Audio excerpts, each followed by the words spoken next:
एक गांव में एक इंसान रहता था। तो उसके पास ना बहुत सारे प्रॉब्लम्स थे। हालांकि सबके पास प्रॉब्लम्स होते हैं, लेकिन वो ना इतना मतलब प्रॉब्लम से घिरा हुआ था। और वो ना हमेशा हमेशा सोचता था कि सिर्फ उसके ही पास बहुत सारे प्रॉब्लम्स हैं, और वो कभी खुश नहीं रहता था। तो उसी दौरान उस गांव में एक स्वामी जी आए थे अपने 100 कैमल लेकर। तो उस स्वामी जी की जो ख्याति है, जो पूरे गांव में फैलने लगी कि वो सबके समस्या का समाधान करते हैं। तो उस इंसान ने सोचा कि शायद स्वामी जी उसके भी समस्या का समाधान कर दे। तो इस आश में वो स्वामी जी के पास गया, लेकिन बहुत लंबी लाइन थी, तो स्वामी जी के पास पहुंचते पहुंचते रात हो गई। तो फिर भी उसने अपनी समस्या के बारे में बताया कि मेरे जीवन में बहुत सारे समस्याएं हैं स्वामी जी, मैं इनसे परित्राण पाना चाहता हूँ, आप किसी भी तरह से मेरी मदद कीजिए।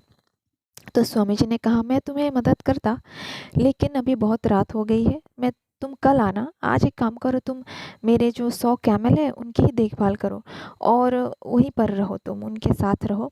और हाँ, एक बात का ध्यान रखना कि जब सारे कैमल सो जाएंगे, आई मीन सारे कैमल जब बैठ जाएंगे, तभी तुम सोना, वरना नहीं सो सकते। तो उसने कहा ठीक है। तो वो गया और स्वामी जी अपने काम पर व्यस्त हो गए। तो फिर नेक्स्ट डे स्वामी जी उनसे उस इंसान से मिले, और स्वामी जी ने कहा, क्यों भाई, रात तो शायद अच्छी बीती होगी आपकी, है ना, अच्छी नींद आई होगी। तो उस इंसान एकदम फ्रस्ट्रेटेड होके, पूरा परेशान होके स्वामी जी से उसने कहा कि स्वामी जी, मैं तो आपके पास अपनी समस्या का समाधान मांगने आया, आपने तो मुझे और ज़्यादा समस्या में डाल दी। पूरी रात मैं सो ही नहीं पाया। ऐसा कभी एक क्षण भी नहीं था कि सारे कैमल सो जाए। एक को बिठाता हूँ तो दूसरा उठ जाता है, दूसरे को बिठाता हूँ तो तीसरा उठ जाता है। तो तभी स्वामी जी ने कहा, सेम वे, समस्या जो है हमारे जीवन में हमेशा ही आते जाते रहेंगे। एक समस्या का समाधान होगा तो दूसरी आ जाएगी, दूसरी का समाधान होगा तो तीसरी आ जाएगी। तो ये कभी ख़त्म होने वाले हैं नहीं। जिस तरह से सारे कैमल एक साथ नहीं बैठ सकते, और इसका मतलब ये नहीं कि हम ना सोएं। जब कैमल को सोना होगा, कुछ कैमल को बैठना होगा, बैठेंगे, उठना होगा, उठेंगे, हमें उसी के बीच सोना ही पड़ेगा। सेम वे जीवन के समस्या आते जाते रहेंगे, हमें उसी के बीच, हमें उसको स्वीकार करके खुश रहना पड़ेगा, तभी ज़िंदगी आगे बढ़ सकती है। हम हमेशा कंप्लेन करके ज़िंदगी को आगे नहीं बढ़ा सकते। तो समस्या जीवन में आती जाती रहेंगे, और हमेशा समस्या कुछ ना कुछ तो रहेंगे ही रहेंगे।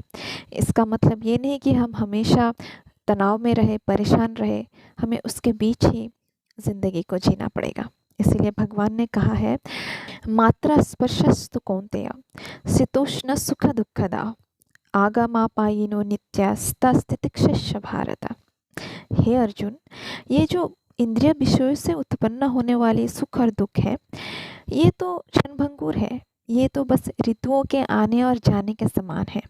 तो इसीलिए मनुष्य को चाहिए कि अविचलित भाव से इनको सहन करना सीखे।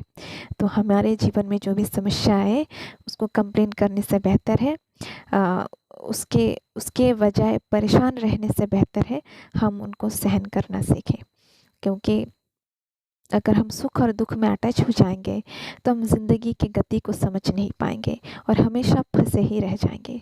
तो इससे बेहतर है कि हम उसे सहन करें, और सोचें कि ये क्षणभंगुर है, और ज़िंदगी को आसानी से जिए, शांति से जिए।